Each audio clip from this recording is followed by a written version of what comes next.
want to call to order this hearing of the Minnesota Senate Taxes Committee. It is Tuesday, May 6th. It is 9:43 a.m. The first item is to announce that we do have a quorum.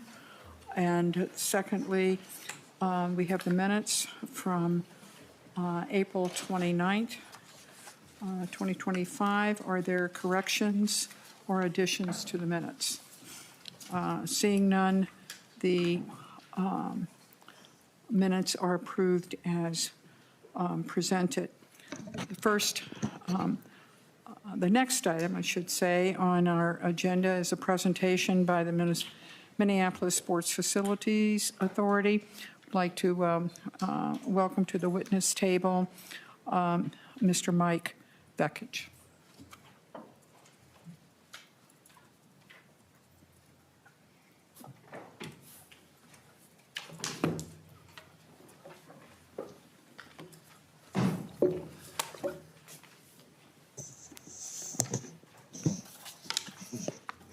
Welcome to the committee. If you would identify yourself for the record, Mr. Beckich. Thank you, Madam Chair and Senators, and thank you for the time today. I am Mike Beckich, and I chair the Minnesota Sports Facilities Authority.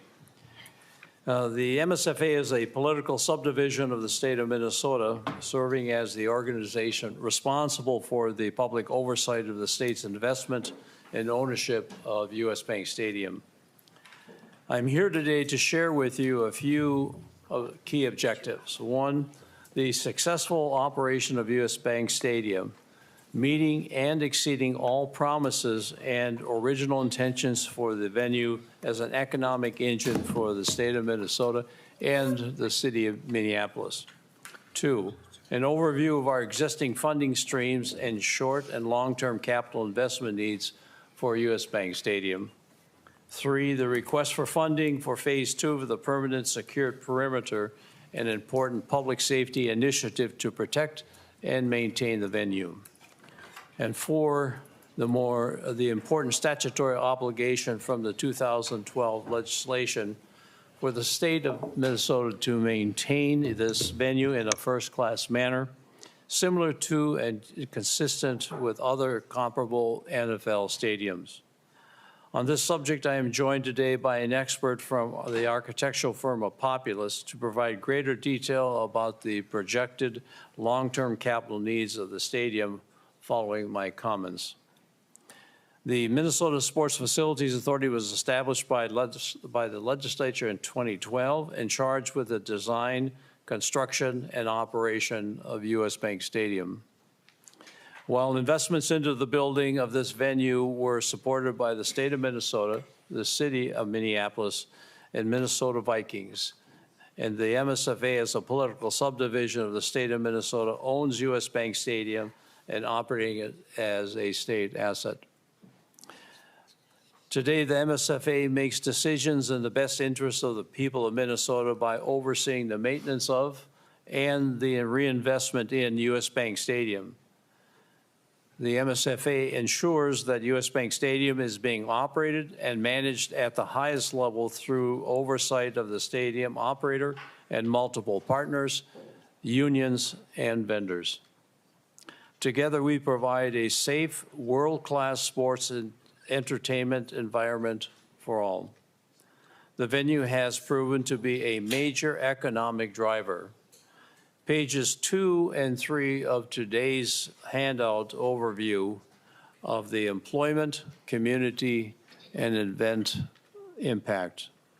To summarize, in the nearly 9 years since opening, U.S. Bank Stadium has welcomed more than 9.15 million guests through the doors for nearly 1,900 events, hosted 9 seasons of Vikings football, and hosted 28 major concerts, accounting for over 1.4 million guests for concerts alone.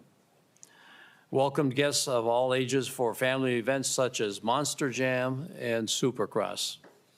Hosted youth and amateur sports, hosted collegiate baseball and softball games, provided a large-scale gathering space for multiple diverse communities of faith, and offered a memorable and unique setting for hundreds of business meetings, conferences, trade shows, and celebrations for groups of all sizes, and provided year-round public and group tours to explore the venue and learn about the stadium business, operations, and sustainability.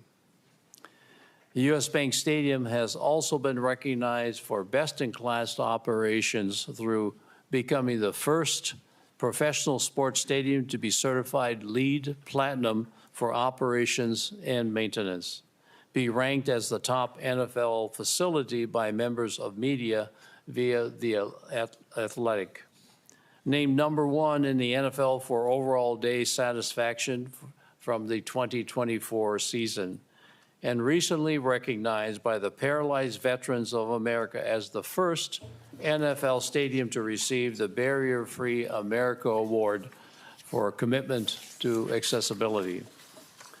None of these accomplishments would be possible without over 200 full-time staff and nearly 3,000 part-time members who work to create an amazing experience for the major events at U.S. Bank Stadium. Not only is this venue a workplace for so many Minnesotans, it is an entertainment destination, providing civic benefit through a dynamic mix of community events as intended by the legislation. In addition to Vikings games and major stadium events like concert and family shows, U.S. Bank Stadium averages 71 days per year of specific community-based programming, including Minnesota State High School League soccer and football championships, which are held annually at no cost to the high school league. Various youth football games, marching band competitions, indoor running and inline skating on concourses in the winter months, collegiate baseball and softball games, and numerous charity events, 5K run, walk, fundraisers, proms, and graduations. The MSFA believes that U.S. Bank Stadium has met and exceeded every expectation from its original legislative intention. A promise to become a successful engine for the state of Minnesota and the city of Minneapolis, while providing a world-class venue for professional football and a broad range of other civic, community, athletic, educational, cultural, and commercial activities. Page 4 of your materials for today's presentation outlines existing funding sources for the MSFA capital projects in detail. Funding is derived from the state of Minnesota, city of Minneapolis, Minnesota Vikings, and ASM Global. These established funding mechanisms have provided support for routine upkeep, repairs, and replacements through the first 9 years of operations. However, as the building ages, the long-term needs of the facility and replacement for systems reaching end of life will greatly outpace existing funding. Additionally, the MSFA's annual expenditures are detailed in our comprehensive annual financial report, which is public and sent to the chairs and ranking minority members of the legislative committees with jurisdiction over the state government finance as required by statute. Today, we are here to speak more specifically about the needs of the facility with a short-term investment in critical security enhancements and the long-term needs of the facility over the next 10 years. The MSFA's key priority this session has been the second phase of the permanent secured project. This incredibly important public safety project outlined on page 5 of your handout is intended to protect U.S. Bank Stadium as a Minnesota asset, enhance public safety, preserve community access, and complete the vision for U.S. Bank Stadium. This project has been identified as a critical requirement of U.S. Bank Stadium's Safety Act designation from the Department of Homeland Security. The second phase of the project is much larger in scope and scale, securing the west portion of U.S. Bank Stadium near the stadium's Legacy Gate, Medtronic Plaza, and the downtown East Plaza. It will include a similar system of anti-climb fencing, cash-rated barriers, and bollards to that of the Phase 1, and will include structures at the gates of entry. The current estimate of Phase 2 of the permanent secured perimeter is nearly $85 million. In the legislative session, we are requesting $30 million to allow work on this project to continue, focusing on hardening of the secured perimeter. As stewards of the facility, the MSFA looks forward to continued discussions with you to protect this state asset and invest in safety enhancements such as this. Long-term funding needs. According to statute, a core obligation of the MSFA is to maintain U.S. Bank Stadium as a top venue comparable to similar facilities around the country. In early 2023, the MSFA did important work as stewards of the facility to complete a professionally driven, comprehensive facility assessment to fully investigate the current state of the facility and forecast future needs. The MSFA and stadium partners utilized the facility assessment as a tool to direct U.S. Bank Stadium's ongoing capital plan, providing strategic recommendations with the goal of protecting the state's asset and continuing to operate the U.S. Bank Stadium at the highest level. Please turn to page 7 of today's handout to categorizes the needs and provides sample projects in each category. The facility assessment ongoing capital plan, approximately $300 million in preventative maintenance, repairs, and capital projects over the next 10 years. Mr. Brady Spencer, licensed senior principal with Populous, joins me today and will share some elaboration of the facility assessment project, which he was a part of in 2022 and 2023. In closing, our mission is to take care of the facility as an important state asset and to understand the future needs of the stadium and to maintain this in a first-class condition. As good stewards of the facility, we know ongoing investments are necessary. However, the policy decisions for funding these obligations are up to the legislature and the governor. As chair of the authority and on behalf of our board, I can assure you that whatever you decide to invest in the stadium's capital needs, we will work to get the most of every dollar and protect the taxpayers' investment in U.S. Bank Stadium for decades to come. The MSFA believes the original intention of this facility has been met and exceeded. We know that U.S. Bank Stadium has been incredibly successful in becoming an economic engine for the community by providing significant economic impact and civic benefit to the state of Minnesota and to the city of Minneapolis. The MSFA takes pride in its stewardship of U.S. Bank Stadium and intends to keep it in great shape for years to come. Madam Chair and members, we thank you for your time and attention to these projects. So, Madam Chair, with your permission, I'd like to welcome Mr. Brady Spencer to join me for a short presentation. First of all, are there any questions or comments for Mr. Bekich directly? Seeing none, welcome to the committee. Mr. Spencer, please identify yourself for the record. Thank you. I'm Brady Spencer, senior principal with Populous Architects.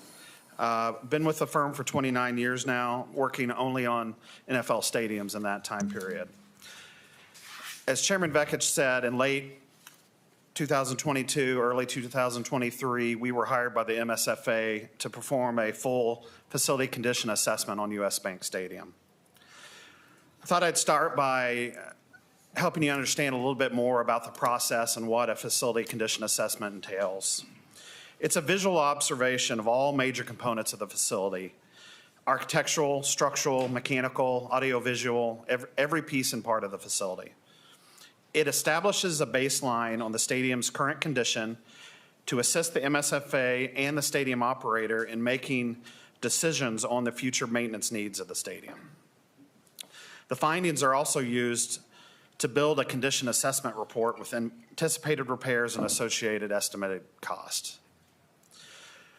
At Populous, we have extensive experience in performing facility condition assessments like this. We've performed 11 out of 14 NFL stadium assessments in the last 7 years, and personally, I've been part of 8 of those. Why was this important to do now? It creates a yearly plan for necessary repairs and replacements over the future of the stadium. It aids in developing phases for implementation. It provides a roadmap to protect and preserve US Bank Stadium for the future. And as Chairman Vekich said, they were required as part of the MSFA to keep the stadium in a first-class condition when it's compared to other stadiums of similar vintage. We personally have seen other NFL stadiums wait much, much longer to do a facility condition assessment until the stadium is often 15 or 20 years old, which has put them well behind in planning for needed repairs, which has led to some major costs, which some of you may have seen publicly shared around the nation. We commend the MSFA in being proactive and taking this step much, much earlier in the lifespan of the stadium. We think this is going to bode well for the future of the stadium and also help to keep their costs and their plans under control. So our process, we met in early January of 2023 with stadium staff to hear their concerns and any issues that they were experiencing in the 7 years the stadium had been open. We had a full team of architects and engineers that walked every area inside and outside of the stadium. We generated a report of our findings and recommendations of the needed maintenance repairs. We then worked with a cost estimator to assign costs of the recommended repairs and then prioritize the needs for the future of the stadium. We finally reviewed this plan with MSFA and stadium's operational staff to determine priorities and to get their input on the process and the findings. Our findings were this.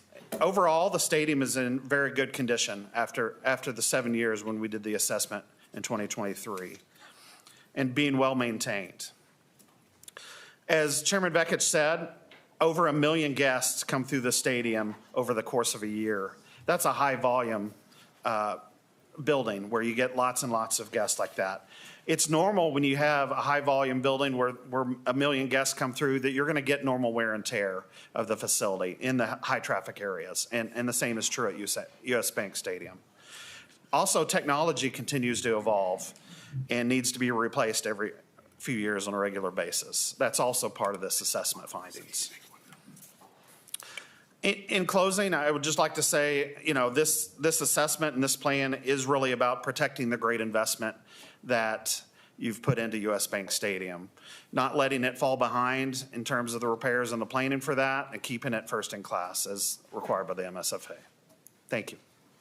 Thank you very much. Mr. Spencer, are there questions or comments for the presenters? Senator Miller. Thank you, Madam Chair. I will have a few more comments for the bill when it's in front of us, but while Mr. Vekich is up there, I just wanted to applaud him and his team from the Minnesota Sports Facilities Authority for the work that they're doing at the People's Stadium, and just as equally as important, if not more important, the staff that works at the stadium, helps maintain the stadium, helps with the guests during events and non-events days. So Chairman Vekich, thank you and your team for all the work that you're doing at the People's Stadium. Thank you. Thank you, Senator Miller. I know that there are many Minnesotans, including me, that join you in your appreciation for Mr. Vekich, who I've known for many, many years and have always appreciated his attitude toward the job he has, the mission he has, his integrity and his honesty. Thank you, sir. Thank you. Are there any other comments Then thank you very much, gentlemen, for the presentation. The bill we have before us is Senate File 3152. Would like to welcome Senator Frentz. This is the first committee, and Senator Frentz, I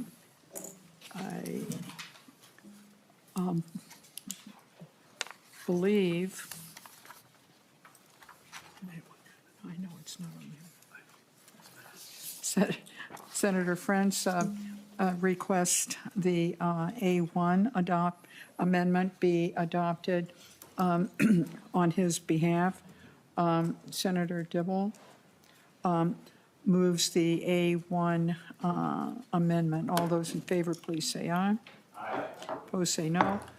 The motion prevails and the amendment is adopted. Senator Frentz, we would appreciate now if you would go through your bill.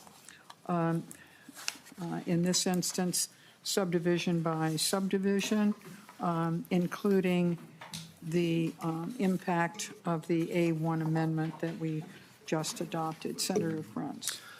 Thank you, Madam Chair and members, for hearing Senate File 3152. I want to start by echoing those compliments not only to Chair Vekich, but to the people that work at US Bank Stadium. It's been a success by any measure, and Senate File 3152 is asking you to take steps to provide for the ongoing capital needs of that stadium. As has already been mentioned, the state of Minnesota owns that stadium and has a contractual obligation, different from other sports venues, to keep it in top flight condition, comparing it to similar structures like you might find in Dallas or San Francisco. And if we want to continue to get the economic development benefits and the human benefits, the little kids that run around there and dream of playing there someday, the joy of going with a family member to attend an event, the people from North Mankato to North Minneapolis that are able to use the facility for a lot of different things over 90 days a year, then we're going to have to ask ourselves, do we want to come back to the legislature every time there's a capital need? Or do we want to provide a stable, ongoing source of funding? Senate File 3152 would provide that stable funding by taking growth in the electronic pull tab revenue and applying it to the capital needs. I won't review the capital needs, but members, the summary is it's estimated that we need about $293 million over the next decade in order to keep the stadium in the kind of condition that we believe we're contractually obligated to do.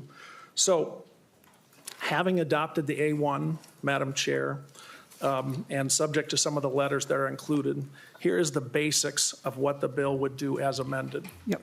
Senator Frentz, if you would start with the Section 1, the subdivision 3A, explaining that to us, and then the addition of the amendment.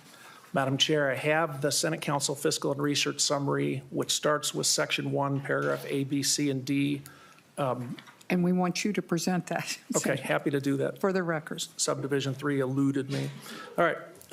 What it would require is that the Commissioner of Revenue, in consultation with MMB, to calculate the difference between the amount of revenue from combined net tax receipts attributed to electronic pull tabs in the immediate prior year, considered the base year as defined in paragraph E. The base year is fiscal 23. The calculation is made after the deposit of combined net tax receipts from the general fund and the appropriation of 0.5% of the revenue to the Commissioner of Human Services. This relates to our compulsive gambling treatment, which is already a part of the electronic pull tabs legislation. Paragraph B then annually appropriates the amount calculated under paragraph A of the difference if it's greater than zero. In other words, member, if there is growth in the e-pull tab revenue, to the Minnesota Sports Facilities Authority for capital improvements to US Bank Stadium, up to a maximum of $20 million per fiscal year. Paragraph C requires the Commissioner of Revenue to adjust that maximum amount for inflation beginning in fiscal year 2026. That's rounded down to the nearest $50. And paragraph D provides the method of calculating the amount of revenue attributable to the conduct of the electronic pull tabs.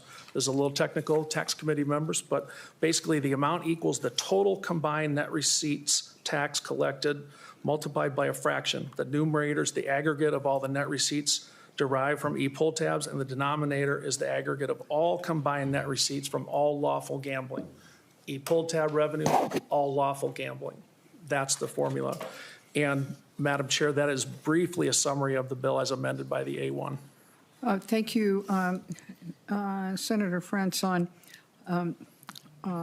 I assure you that members of the Tax Committee are familiar with our multiplication tables and basic division, addition and subtraction, and we can read the amendment and understand it. And this is really technical, but Ms. Pollock, on line 1.2 of the amendment, did you intend that the comma after 0 also be removed? Madam Chair, I'm sorry, I missed the last part of your question. The comma? Is greater than 0, and then what was deleted was of percent, but do we need the comma after word 0?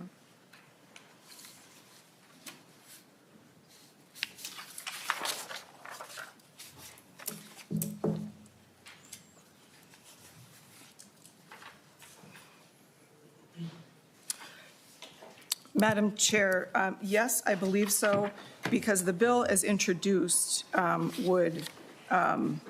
would appropriate a blank percentage of the amount of the increment between the immediately preceding fiscal year and the base year. So now for the bill as amended, it would read, if the amount calculated is greater than 0, the amount calculated, so it's not a percentage of, it is the increment itself. I'm not asking that. Why do we need a comma after the word 0? Wouldn't it just read is greater than 0 of the amount calculated?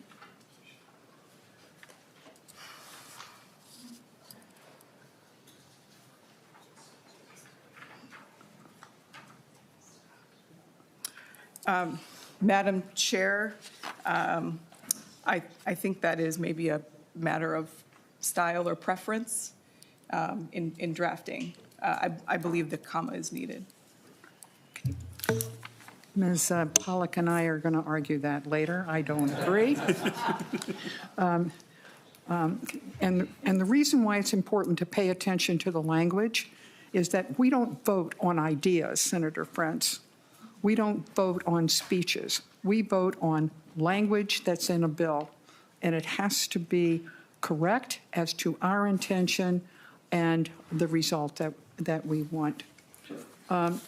Any questions on the amendment as presented here before we go to testifiers? And I would direct members' attention to also to the revenue estimate that is in our packets. That there is it's fairly unusual that it's only effective for 1 year and then it goes dormant until it begins again in 2030. Senator Frentz, the second fight I might have is going to be with MMB with a provision that begins outside of the, if this bill goes forward, outside of the planning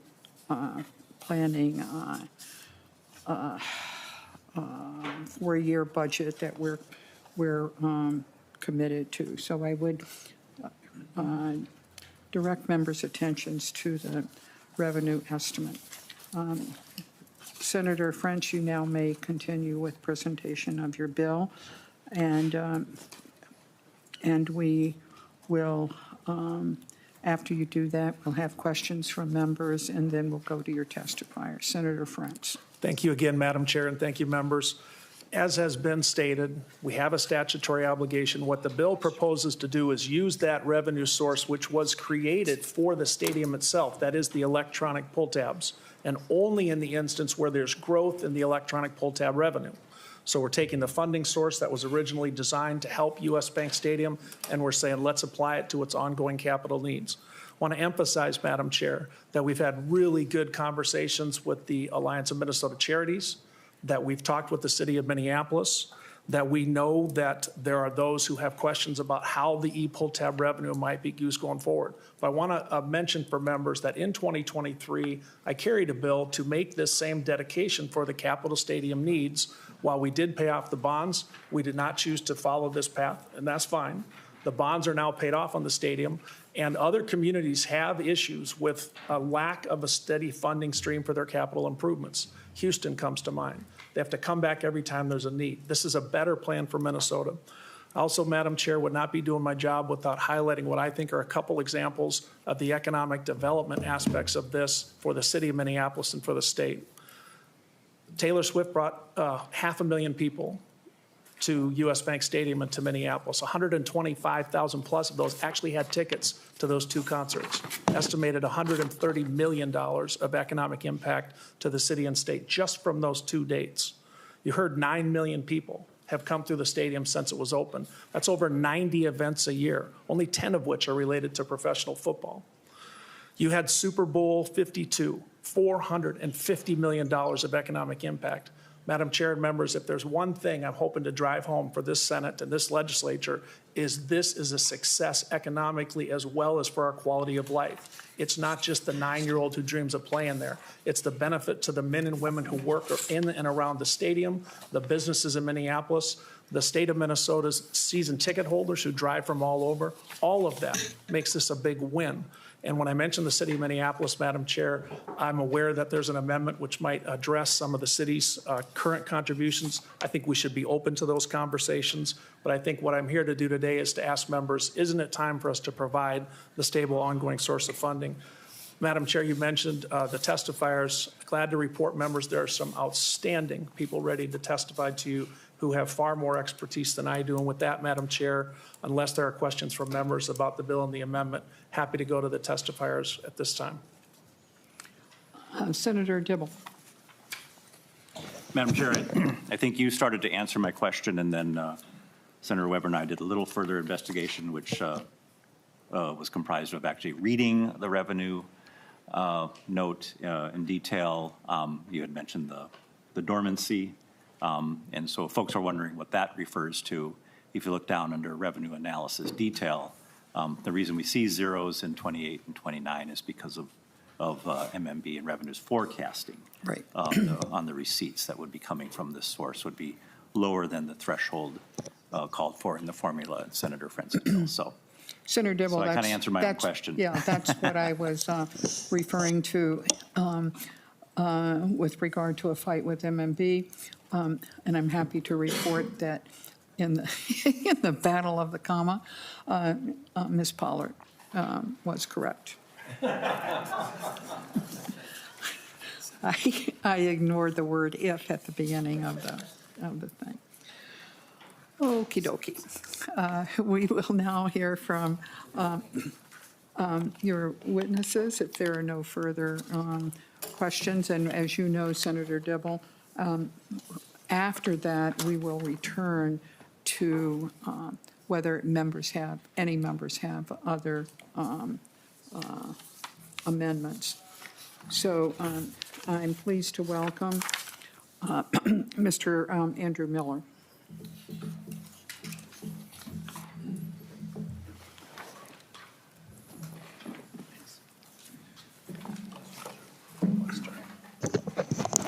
Welcome to the committee. If you would identify yourself for the record. Madam Chair, Lester Bagley, I'm going to kick it off. I just wanted to introduce Matt Slavin, who's the Vikings counsel over my shoulder. He's available. He was at the table when the 2012 Viking legislation, US Bank Stadium legislation was passed.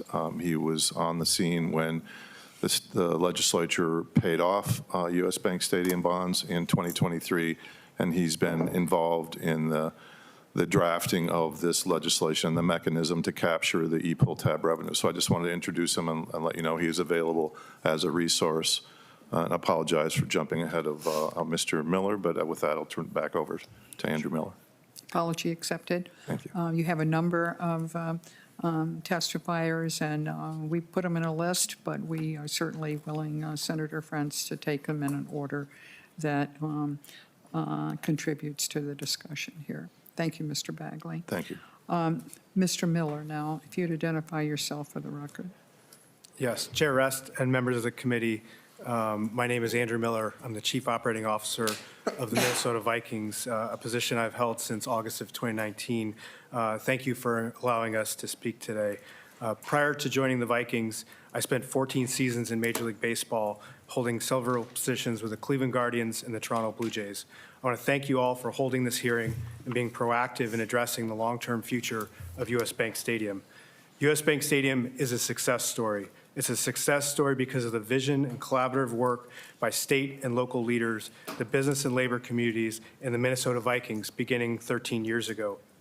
While I wasn't with the team at the time, I understand the concept that was proposed and the vision that was promised centered on three key principles. Establish a true public-private partnership that the community could be proud of and that could be used as a positive example to be replicated across the country. Develop an unprecedented stadium design and a world-class venue that would lead to the return of major national and international events to Minnesota and bring surrounding development alongside it. Guarantee a best-in-class user experience for Vikings games, and other events while ensuring the venue remained accessible to the community. That vision and the promise the collective group had at the time has come to fruition. In fact, it has been exceeded. From a public-private partnership standpoint, U.S. Bank Stadium serves as a prime example of a partnership that helped reshape a community. More than 300 Minnesota businesses contributed to the design and construction, with 90% of the construction dollars going back to Minnesotans. The stadium has spurred nearly $2 billion in surrounding development, and the building, through a creative funding source that didn't require an increase in taxes, was paid off 20 years in advance, saving the public hundreds of millions of dollars. Chair Vekich just testified the tremendous numbers of events that have occurred at the stadium. It's remarkable that we will surpass 10 million people this year that have come through the stadium, despite losing a year of events due to COVID. But beyond those major events, we have already hosted or are in the conversation to host in the future, and the significant economic impact those events have. This stadium has also been a beacon of community in difficult times. The facility served as a location for COVID vaccinations. It has been a backup polling location during elections. And when we talk about the reanimation of downtown and bringing people back downtown since 2020, events at U.S. Bank Stadium, including Minnesota Vikings games, have played a significant role in that. Lastly, from a user experience, U.S. Bank Stadium is widely considered the best stadium in the NFL and one of the best sports venues in the entire world. It consistently ranks at the top of media outlet rankings of NFL stadiums, and nearly every NFL TV broadcast touts the stadium as the best environment in football. It has earned the #1 ranking in overall experience for the 2024 NFL Voice of the Fans survey. The NFLPA surveys have ranked the Vikings #1 or #2 as an organization over the last 3 years, as part because of our facilities, including U.S. Bank Stadium. And Vikings games have consistently had the #1 show rate in the NFL since fans have returned post-COVID.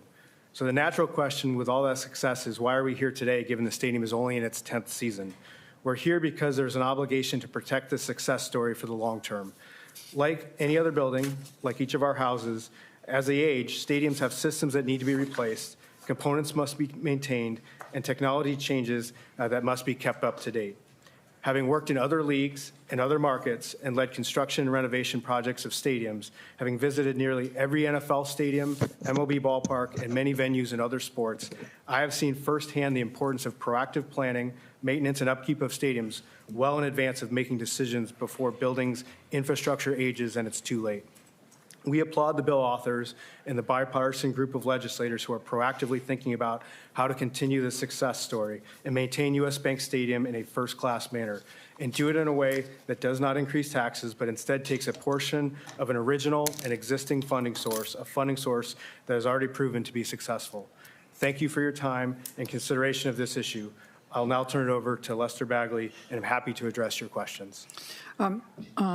Mr. Miller, one of the things that you said really struck me, and that is the acknowledgement that you're looking for toward the future, but not, and acknowledging that although the structure is 10 years old, this is the time to be planning for capital improvements, not waiting until its 20th year and then coming and asking for enormous, maybe, and 5 million this year is a lot of money, but not waiting. That the team is looking forward and planning with for what those capital improvements are going to need to be to keep the stadium a first-class venue for professional sport in Minnesota. So I want to emphasize that to members. It is not too soon to be doing this kind of planning. Mr. Bagley, do you want to speak now? Yes, Senator Rest. Then, Mr. Bagley, please reintroduce yourself, Yeah, and you may give us your testimony.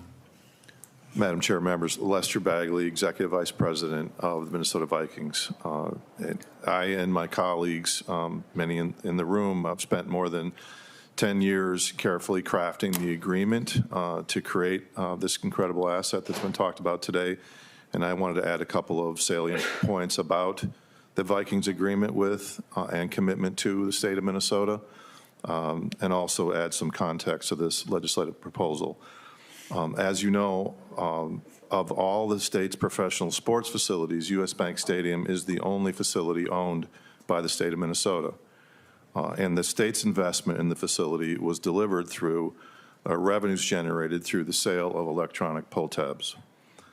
Senator Frentz's proposal that's before you would access the growth in electronic pull tabs, which again created to fund U.S. Bank Stadium.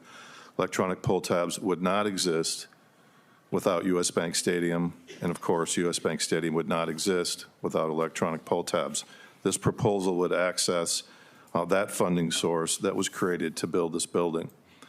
Leading up to the 2023 legislative session, when U.S. Bank Stadium was paid off, the Vikings worked with the governor, legislative leaders, and legislators on both sides of the aisle to ensure that electronic pull tab revenues were protected as that stadium reserve account built up and generated more revenue. And in this account, there were several attempts by legislators, all well-meaning and for great proposals, but from both sides of the aisle, to access, to take that revenue that was building.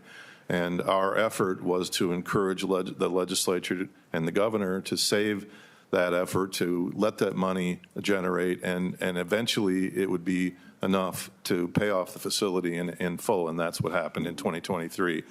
Unfortunately, where we did fail, and Senator Frentz spoke to it, we failed on was to convince state leaders to keep 10% of that revenue stream to help fund the ongoing capital needs that are now here on us and growing as we go into the future. So we advocated for multiple years to retain a portion of the electronic pull tab revenue stream to protect this amazing asset. Instead, the deal to pay off U.S. Bank Stadium in 2023 canceled the stadium reserve fund and at the same time directed the electronic pull tab revenues to the state's general fund. Again, those revenues were created to create this building, including its long-term capital needs. As a result, U.S. Bank Stadium is not adequately funded to maintain the stadium, and as the statute says and has been referred to multiple times, in a first-class manner comparable to other NFL facilities of similar design and age. This language and this agreement is in the state statute, and it is also in the use agreement contract between the Vikings and the state of Minnesota through the MSFA. So this is the commitment the state made in exchange for the Vikings' significant upfront and ongoing investment in the facility. This proposal has significant bipartisan and bicameral support. This proposal takes a pay-as-you-go approach, as referenced by Chair Rest. This proposal does not raise taxes. This proposal would capture a maximum of $20 million each year to invest in U.S. Bank Stadium. The Vikings would like to thank Senators Frentz, Klein, Miller, Housley, Pratt, and many other senators from both sides of the aisle for their leadership and support for this unique approach and solution. Again, the state of Minnesota has partnered with the Vikings as the primary tenant in the stadium. The city of Minneapolis is a partner to the state, not the Vikings. The Vikings' commitment to the state in this agreement was to invest $611 million upfront in stadium construction, which was 54% of the capital cost. In addition, the Vikings committed to pay the highest annual rent in the NFL, which was in 2024, $10.8 million. Also in 2024, the Vikings paid $1.9 million in annual capital expenses and $7.6 million in game day expenses. Per our agreement, the Vikings pay all of our game day expenses to play our games in U.S. Bank Stadium. The state of Minnesota pays nothing to host the Vikings games at our stadium. So the team has invested $611 million up front and more than $500 million ongoing to maintain the facility. As Chair Vekich and Senator Frentz and others have testified, the U.S. Bank Stadium has proved to be an amazing success story and an important asset to the state of Minnesota and the city of Minneapolis, exceeding all promises for economic and civic benefit. It is also an amazing home field advantage for the Vikings team, which is a nice added bonus. This legislation would protect the long-term health of U.S. Bank Stadium, which opened in 2016. As the stadium enters its 10th season in operation, this bill's pay-as-you-go strategy will maintain its best-in-class stature rather than waiting until the building's maintenance challenges become acute. The state and the Vikings built a 50 to 75-year-plus building, but we only get there if there is ongoing investment. As part of this agreement between the state and the Vikings signed a 30-year lease, and we have 4 5-year extensions at the Vikings' option. We would love to be in a position to maintain this building and this agreement. Finally, I just wanted to thank senators for your time and also encourage you to support this proposal going forward. Thank you very much, Madam Chair and members. Thank you, Mr. Bagley. Are there comments or questions for Mr. Bagley? Thank you very much for your testimony. Thank you. So we'll next turn to Dan McConnell and Wade Lunenburg.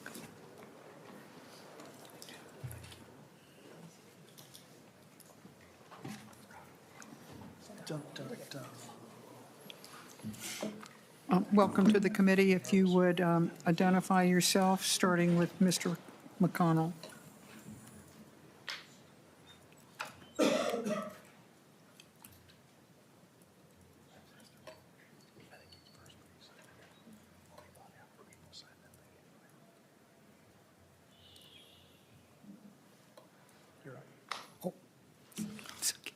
My apologies. You can sign in later. I thought Mr. McConnell was up Thank first. you. Thank you for your diligence there. My apologies. I just It's used okay. all my time. Mr. McConnell, welcome to the committee. Please identify yourself for the record. Thank you, Madam Chair and committee members. My name is Dan McConnell, and I have the honor of serving as president of the Minnesota Building and Construction Trades Council. On behalf of our 77,000 members, I'm here today to offer our support for Senate File 3152.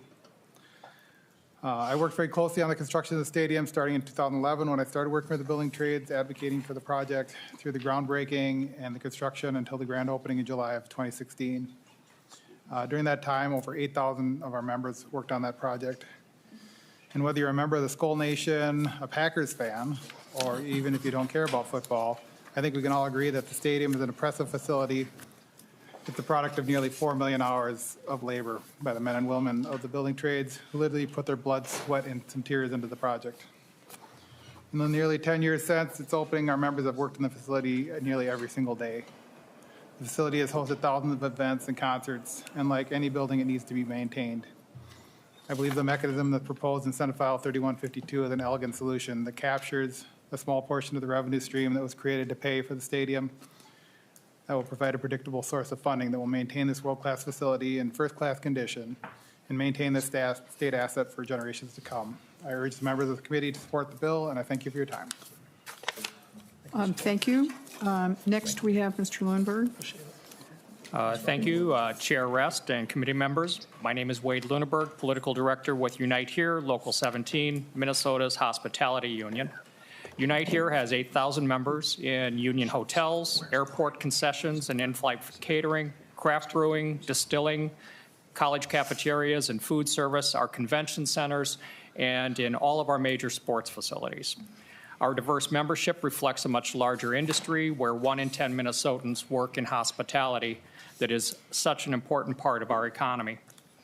Our 900 members in the suites, bars, concession stands, commissaries, and vending are an important and unique game day infrastructure, part of a unique game day infrastructure, along with another nearly 2,000 workers that make the facility hum. When proposals come forward to maintain or sustain these large facilities, it's easy to be distracted by the proposal itself instead of seeing the workers who also contribute to the success of the stadium. Our members knit together work that makes for good operational jobs by following the various sports seasons and into world-class sports facilities like U.S. Bank Stadium. Chair Rest, at this point, I've been around for a while and was part of an effort advocating for the construction of U.S. Bank Stadium early on. I'll also share that there are workers that have been around for a while. First at Met Stadium, the Metrodome, and will return this summer and throughout the fall at U.S. Bank Stadium. I can say that historically the MSFA, the Minnesota Vikings, the city of Minneapolis, and the state of Minnesota have been great partners together, which is why the stadium as an asset has performed so well. Maintaining these strong partnerships through this legislation is critical. U.S. Bank Stadium has become an even more important asset as we think about revitalization and the rethinking of our downtown cores post-COVID. Supporting the facility here today sets a course for keeping it competitive and for attracting more diverse and larger events to Minnesota in the coming years. Recognizing that U.S. Bank Stadium is an important asset also means that its maintenance is imperative. This all leads to keeping and perhaps expanding on good operational jobs that can be in hospitality and that's important to area workers, our region, and to the state of Minnesota. Thank you. Thank you, Mr. Lundberg. Members, we had allowed an hour for this bill this morning, which is why we were to start at 9:30. It was my fault that we were delayed. We will add that 10 minutes, but that means that that's what we have left. So I'm going to ask the other testifiers to keep their remarks to 30 seconds or less, so that we can get to a discussion and consider the other amendments. So if you would grant me that request, welcome your testimony. Please identify yourself for the record. Thank you, Madam Chair. As members of the Senate Tax Committee, my name is Adam Dunnick. I'm President and CEO of the Minneapolis Downtown Council, and I just want to echo the thanks to the legislature for your work on these large-scale asset projects like U.S. Bank Stadium. I want to thank the Vikings for their strong partnership, MSFA, Senator Frentz for carrying this bill. And I just want to say, when it comes to revitalizing downtown, we are leaning into arts, entertainment, nightlife, culture, sports teams. That's what's driving our recovery. We had over 9 million attendees to events just in downtown alone, not to be confused with the 9 million that have come to U.S. Bank Stadium. But just last year, we intend to eclipse 10 million this year, 2 million of which are going to U.S. Bank Stadium. We had 3 record months in hotel occupancy last year. These sorts of events draw in new money, raise taxes, increase our economic vitality in a huge way. And on behalf of the downtown businesses and business community, I'm so proud to support Senate File 3152. Thank you, Madam Chair. Thank you, Mr. Dunnick. Next, we have Mr. Logan. Madam Chair, Senators, thank you for your time today. My name is Mike Logan. I'm the interim president and CEO of the Minneapolis Regional Chamber. As a trade association representing organizations ranging from Fortune 100 companies to sole proprietors across the footprint, I can attest to the importance of U.S. Bank Stadium for our members and the overall ecosystem of the business community here in the Twin Cities. We support this legislation, number one, because security of the footprint for the reputation of downtown Minneapolis and the city as a whole is important, not just for people to be safe, but to feel safe. Second, the facility provides long-term viability and visibility as a large, unique event venue that is not just for the greater Twin Cities Metro, but also for the great state of Minnesota.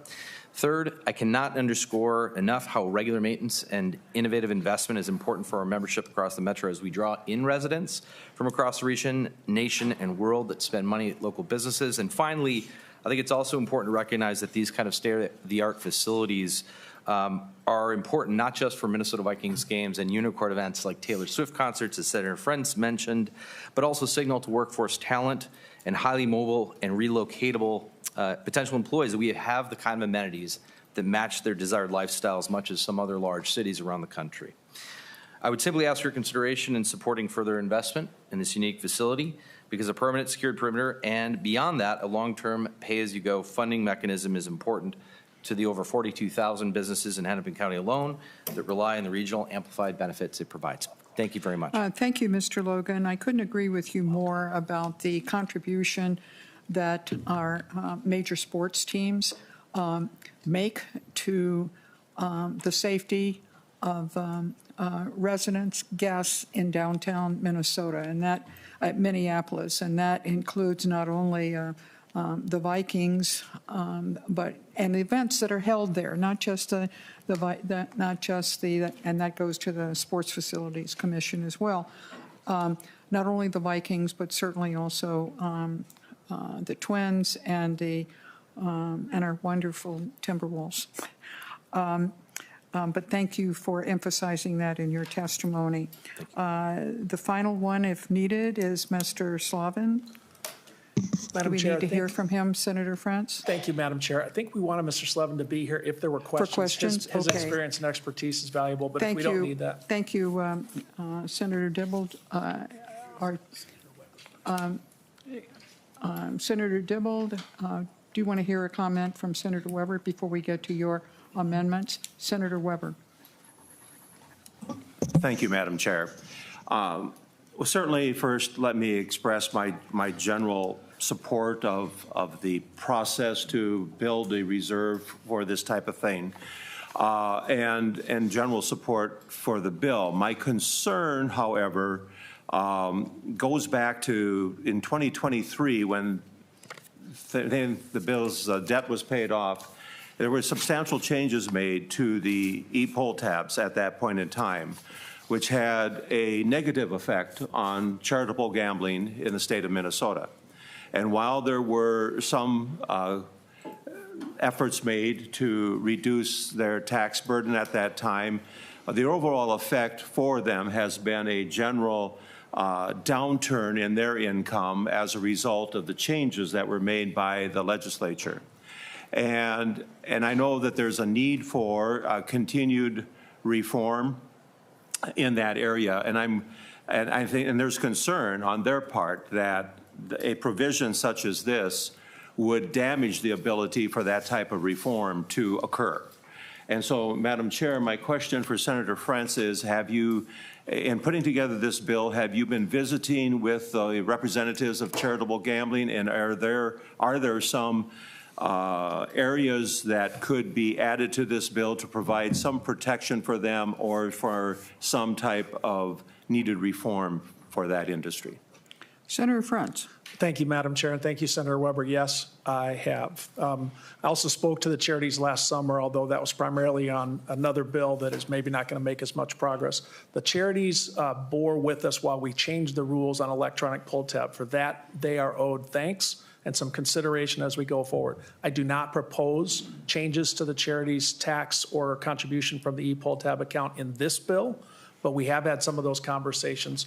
I'm told that the revenue drop hopefully is less than 20% now. So the spirit of this bill is if there's growth, hopefully that will benefit our charities. Members, I'm glad to report February 2025, we saw $174 million in e-pull tab revenue. So that Senator Weber, I do want to work with the charities. I did travel to Rochester to support them along with Senator Nelson, and I think we are open to those conversations. I'm not sure I see it in this bill, but tax relief or additional contributions I think are warranted based on how I see it.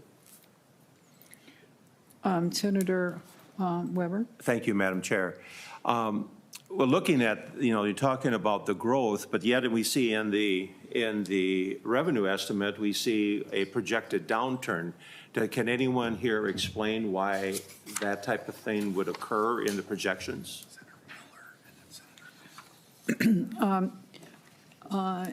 Is Ms. Bayers here? Is there someone from the Department of Revenue here that can explain the revenue estimate?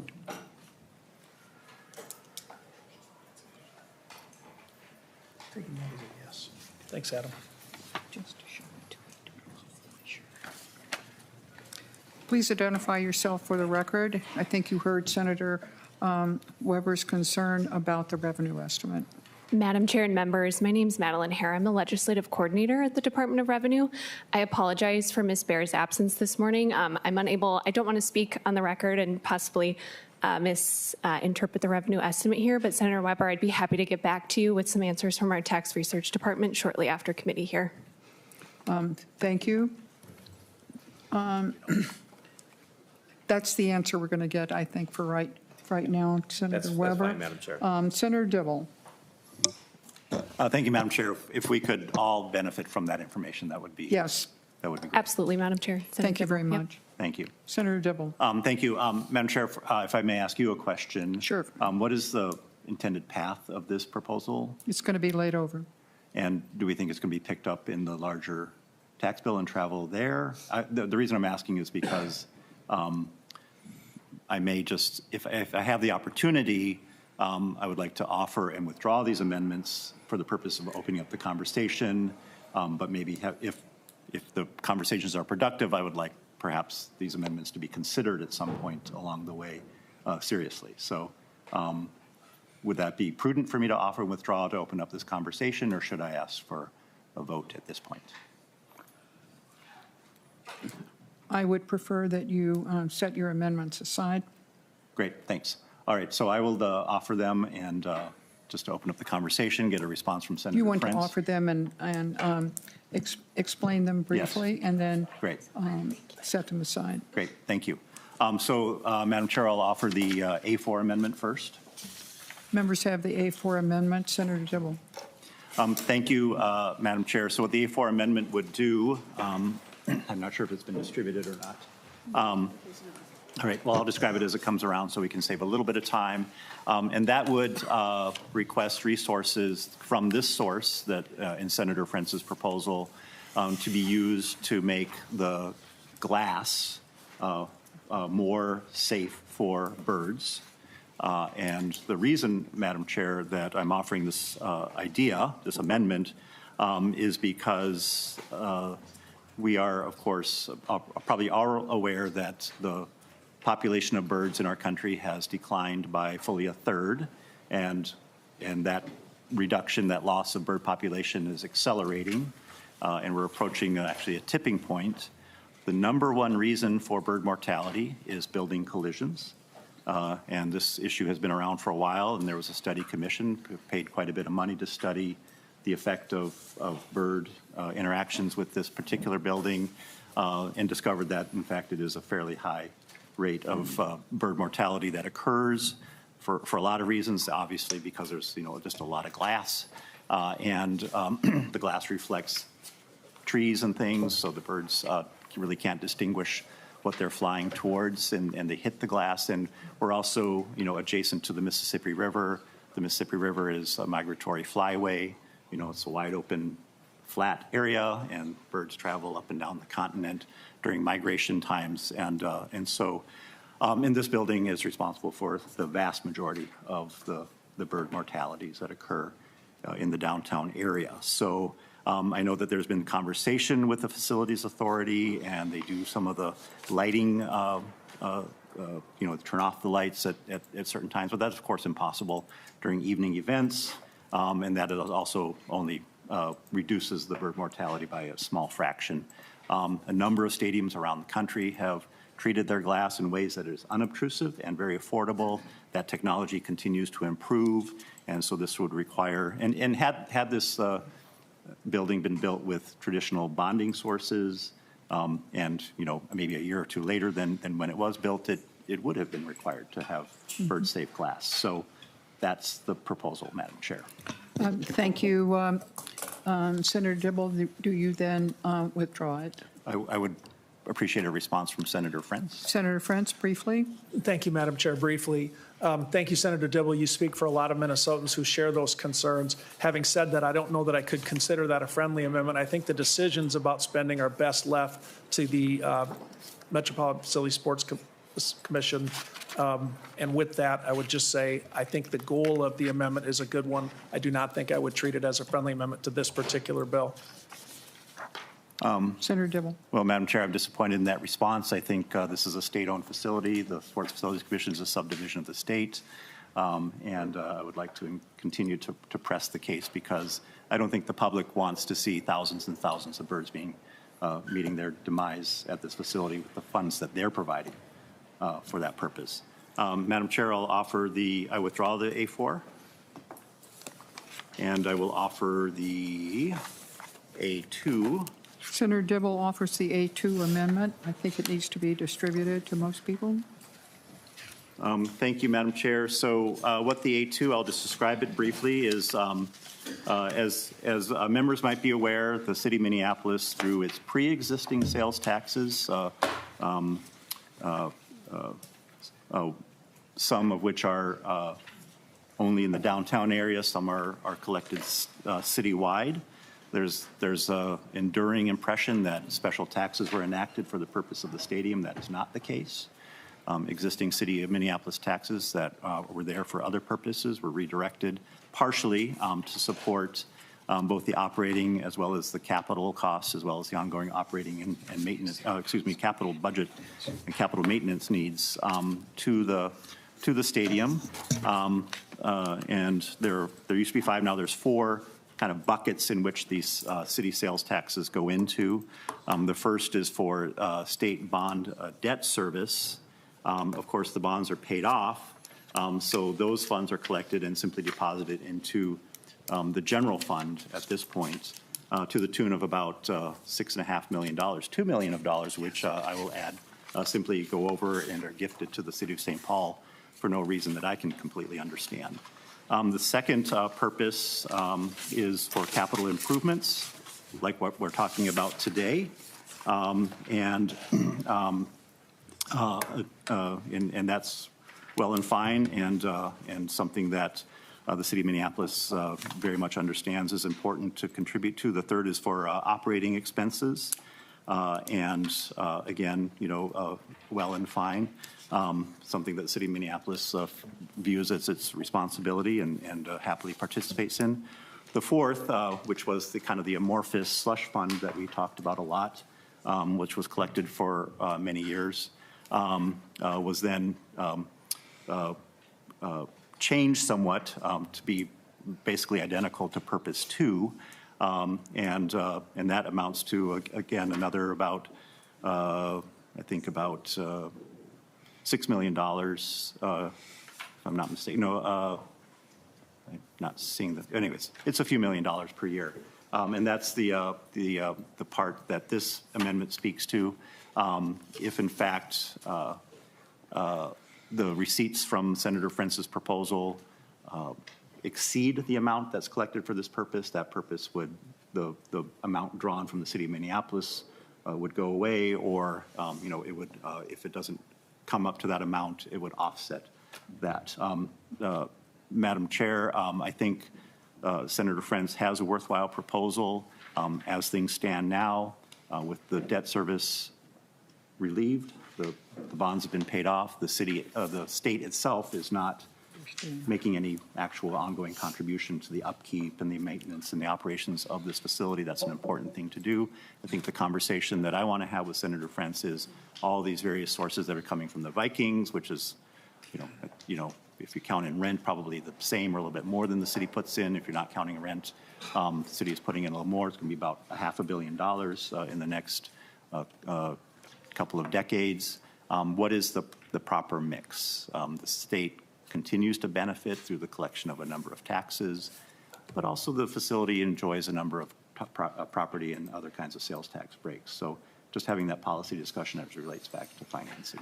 Senator Frentz. Thank you, Madam Chair. Thank you, Senator Dibble. I share your interest in further conversation about the partnership that includes the state, the city of Minneapolis, and the stadium. I would neither consider it a friendly amendment nor hostile. I think it's a conversation we have to have. Members, one of the issues I welcome your help is we've had a little bit of a difference of opinion as to how much of an asset US Bank Stadium is to the city of Minneapolis. I feel that it's a tremendous plus, an economic asset.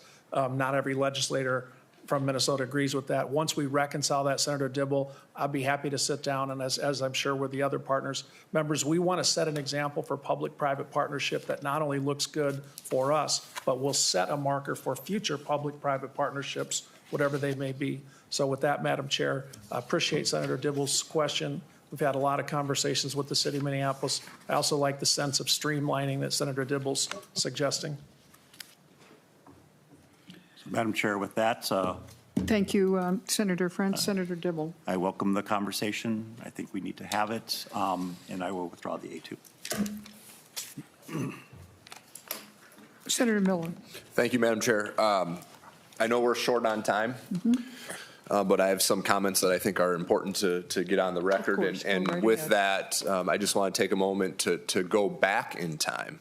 And this Senate Tax Committee is fortunate because as I look around the table, a majority of our members were actually here when the original stadium bill passed, or were at least members of the legislature. And now I realize there are differing views even on this committee and certainly in the legislature on whether public funding should be used for stadiums.